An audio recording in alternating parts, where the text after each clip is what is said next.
ఇబ్బంది కలగకుండా వీలైనంత వరకు మీ దగ్గరికి వచ్చి మీ గురించి తెలుసుకొని మీ సమస్యలు తెలుసుకొని చేయాలనే జగన్మోహన్ రెడ్డి గారి ఆలోచనలకు అనుగుణంగానే మీ గురించి ఎప్పటికప్పుడు ఆయన కనుక్కుంటున్నారు.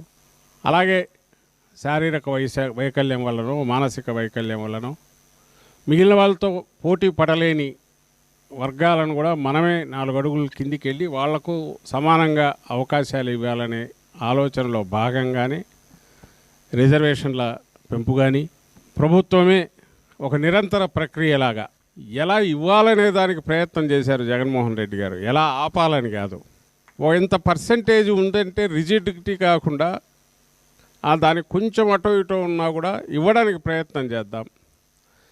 అలాగే సాంకేతికమైన కారణాలతో అప్లికేషన్ టైంకి రాలేదనో క్యాంపుకి ఆ రోజు అటెండ్ కాలేకపోయారనో అలాగే ఒక దగ్గర ఇదైతే అప్పీల్కి పోవడానికి ఉండే గ్యాప్లు వీటిని తగ్గిస్తూ వాళ్ళకు ఇంటి దగ్గరికే ఎలా అన్నీ చేర్చాలనేది దీనికి ఏమేమి కావాలనో నియమాలు ఆ మేరకు సరళీకృతం చేయండి అని అధికారులు కూడా ఫ్రీడమ్ ఇచ్చారు. ఎలిజిబిలిటీ క్రైటీరియా రిజిడ్గా ఉందంటే దాన్ని సవరించండి. ఆ క్రైటీరియా లేక సమయానికి రాలేకపోతే ఇమ్మీడియట్ మళ్ళీ తీసుకొచ్చే ప్రయత్నం చేయండి. మీరు గమనించారు, దీంట్లోనే కాదు మిగిలిన అన్నిట్లో కూడా అదే చేసాం. మనం ఒక క్యాలెండర్ పెట్టుకొని మనకు నెల తిరిగితే మన ఆదాయం ఏదన్నా జీతమో శాలరీ వస్తే ఎట్లొస్తుందో జగనన్న పాలనలో ఏ నెలలో ఏమొస్తుంది అని ఒక బడ్జెట్ తయారు చేసుకోవడానికి కూడా ప్రతి కుటుంబానికి ముఖ్యంగా ప్రభుత్వ సహాయం మీదో సంక్షేమ కార్యక్రమాల మీదో ఆధారపడిన కుటుంబాలకు ఒక ఆత్మగౌరవంతో హక్కుగా వాళ్ళకు రావాల్సినవన్నీ తీసుకునే రకంగా చేసిన ఏర్పాటు ఏదో ఉందో జగన్మోహన్ రెడ్డి గారు చేసిన ఏర్పాటు బహుశా అది నా భూతం నా భవిష్యత్తు ఎప్పుడు రాదు కూడా. వస్తే మళ్ళీ మనమే చేయాలి.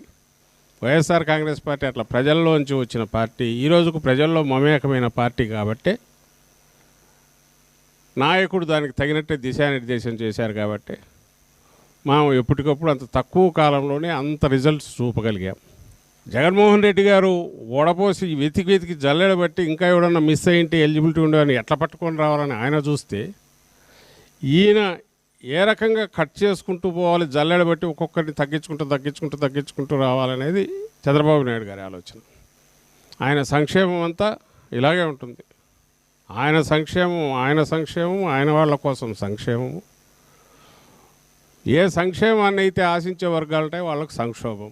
అందులో మనకు బాగా కొట్టొచ్చినట్టు ఈ మధ్య కనిపేది మీ విషయంలో, దివ్యాంగుల విషయంలో అనుసరించిన వైఖరి అంత రాక్షసంగా ఉండాల్సిన అవసరంలా. దివ్యాంగులకు పెన్షన్లు ప్రాక్టికల్గా 66 లక్షలు ఉండేది 62 లక్షలకు దించేశాడు. నువ్వు ఈ పెంచిందంతా ఇక్కడ కొట్టేస్తావి కంప్లీట్. జగన్మోహన్ రెడ్డి గారు ఈ డెలివరీ పెడితే, సంక్షేమ పథకాలు డెలివరీ పెడితే చంద్రబాబు నాయుడు అది పీకేసి ఇప్పుడు ఈ డెలివరీ తీసుకొచ్చాడు. బెల్ట్ షాపులు, పర్మిట్ రూమ్లు మొత్తం వచ్చేసి కార్యకర్తలు నాయకులు ఎన్ని ఇబ్బందులు పడినప్పటికీ, అధికారంలో ఉన్న ఇబ్బందులు పడినప్పటికీ ఈరోజు పట్టుదలతో మళ్ళీ మనం రావాలి. ఎందుకంటే ప్రజల కోసం, రాష్ట్రం కోసం ఒక సరైన రాష్ట్రాన్ని దేశంలోనే అగ్రగామిగా నిలపగలిగిన పార్టీ లేదా నాయకుడు ఎవరంటే జగన్మోహన్ రెడ్డి గారు. పార్టీ అంటే మనది వైఎస్ఆర్ కాంగ్రెస్ పార్టీ అని ప్రజలు గట్టిగా విశ్వసిస్తున్నారు కాబట్టి అట్లా లక్షల్లో తరలి వస్తున్నారు ఆయన వస్తే. అండ్ మనము అందరూ గట్టి పట్టుదలతో ఉన్నారు. మీరు కానీ అందరూ నాయకులు, కార్యకర్తలంతా. కాబట్టి ఎప్పుడు మనం అధికారంలో ఉన్నా లేకపోయినా ప్రజలతోనే ఉన్నాం. ఆ రోజు ప్రజలకు ఎట్లా మంచి చేయాలని అధికారంలో ఉన్నప్పుడు ఆలోచించాం. ఈరోజు వీళ్ళకి ఇదిగో ఏ సమస్య వచ్చినా మేము పక్కన ఉన్నామని అంటున్నాం.